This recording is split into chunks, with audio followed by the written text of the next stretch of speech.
On today's episode of the Deerskin Diary, I'm going to do something a little bit different. It's the approximate 1-year anniversary of the channel, and I wanted to take some time while I'm out here in Wilkes County, Georgia, to explore the battlefield at Kettle Creek.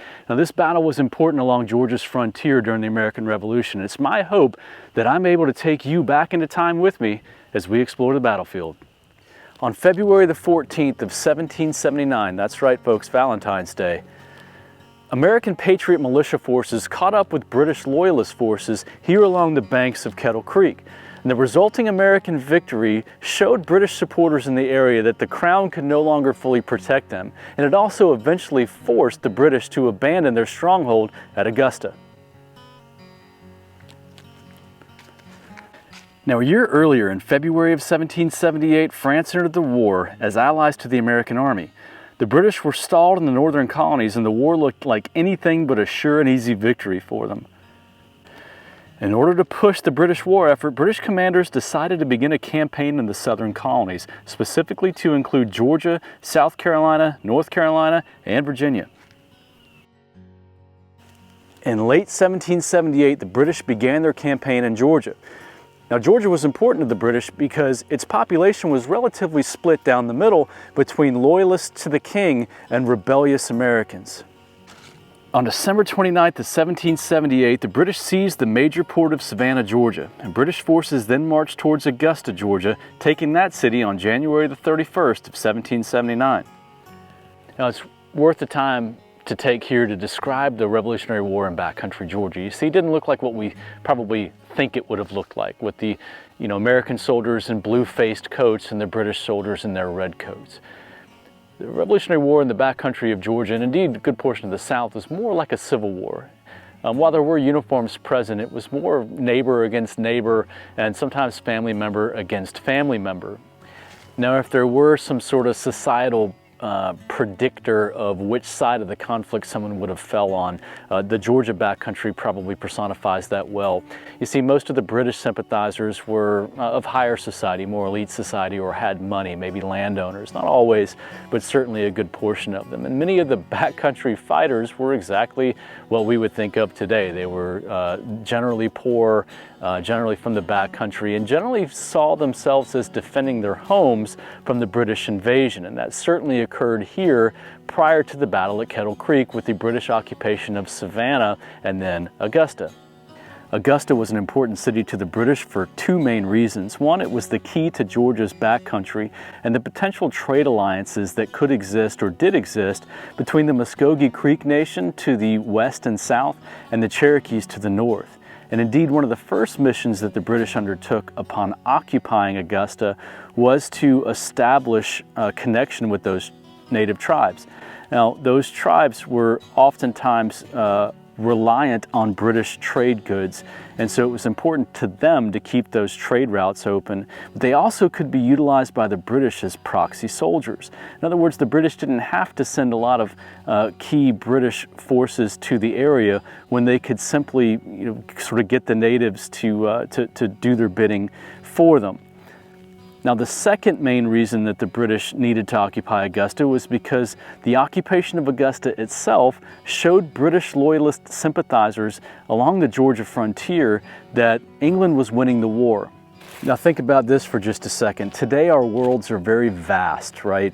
We have social media, we have the news, we have access 24 hours to occurrences around the world. But back then, your world was likely fairly small.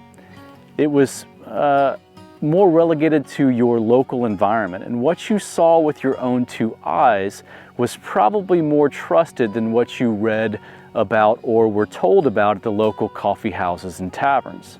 So to see British soldiers occupying a town, regardless of which side of the conflict that you fell on, was probably a pretty trusted indication that the British were gaining ground. Under Lieutenant Colonel John Boyd, I have to pause here and tell you that some people think his name was James. I just went with John. The historical record tends to show both.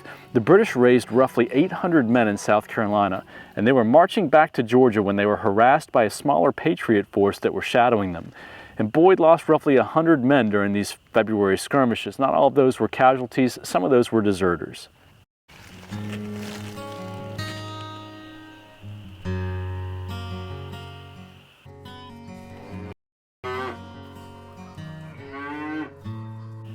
And it was this area behind me that Boyd and the Loyalists chose to make their camp.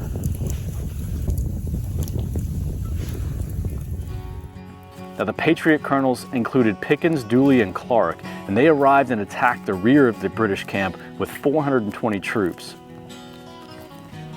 That's 420 Patriots against 700 Loyalists. Pickens took the center assault route while Dooley and Clark took alternate flanking routes.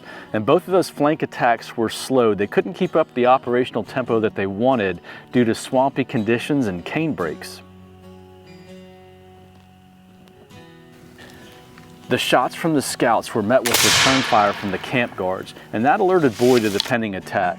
He took about 100 troops and established hasty breastworks with fallen trees and fence rails on an opposing hilltop. And a fight ensued there at roughly 30 yards or more, and Boyd was mortally wounded there. The British command then passed to Major William Spurgeon, and Spurgeon fought for over an hour before his forces broke. According to the American Battlefield Trust, American forces lost 21 men, while the British forces lost 115.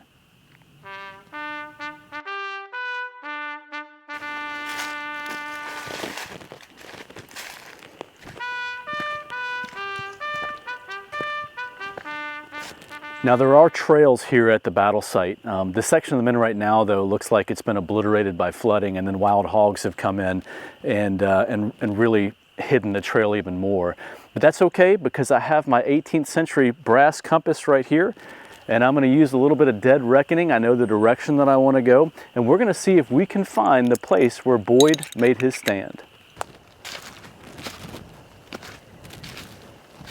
The bodies of the fallen were strewn across a large area on the battlefield. Today, some of these grave sites are marked by these white wooden crosses, and you'll encounter them several places while walking the battlefield itself. Despite the fact that this battlefield seems like it's in a fairly remote area, there's a tremendous amount, actually a surprising amount of infrastructure that's been put into place here to preserve and provide access for people. I'm walking on one of those right now, which is a very lengthy boardwalk. Now, to my right is War Hill, where the British camp was just underneath of it, and the British kind of made their final stand. So somewhere in here to my left should be the hill where Boyd and his 100 soldiers made their first stand. Throughout nearly the entirety of the lowlands, you'll find this river cane still growing here. And it's fascinating to me because this is a living relic of the battlefield itself in some ways. It was Dooley and Clark who talked about their difficulty in pressing that assault because of the swampy ground and the cane breaks. If the maps are correct and my reading of the topography is correct, this is the area where Boyd made his initial stand with those 100 British Loyalists. This is where they built those breastworks of fence rails and fallen trees to guard against the attack that Pickens is making from behind the camera going towards what became known as War Hill. According to the maps, Pickens makes his frontal assault through this area that we're looking at. And to give you better orientation, Pickens would be coming towards the camera from that opposing hillside. Now, it's important to note today that what is thick piney woods would have been open farmland at the time of the battle. Now, if I'm just going off battlefield maps and terrain like I have been, it's somewhere in here that Boyd is mortally wounded.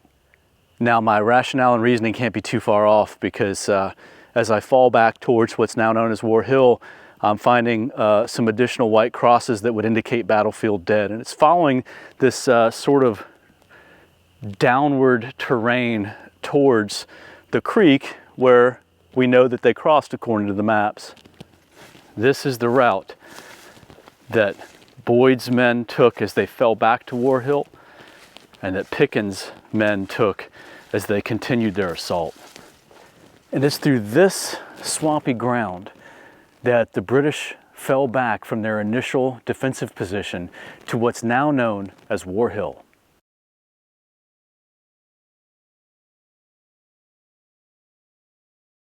This monument was erected in 1930 on War Hill itself, and there are additional historical markers and educational signs throughout the site.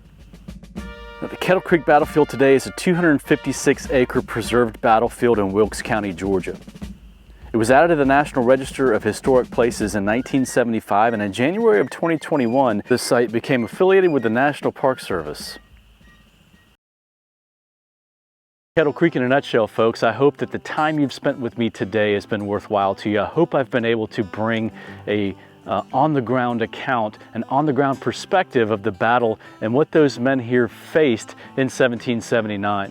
I appreciate all the time you spend with me, especially the last year as this channel continues to grow and evolve, and we'll see you next time on the Deerskin Diary.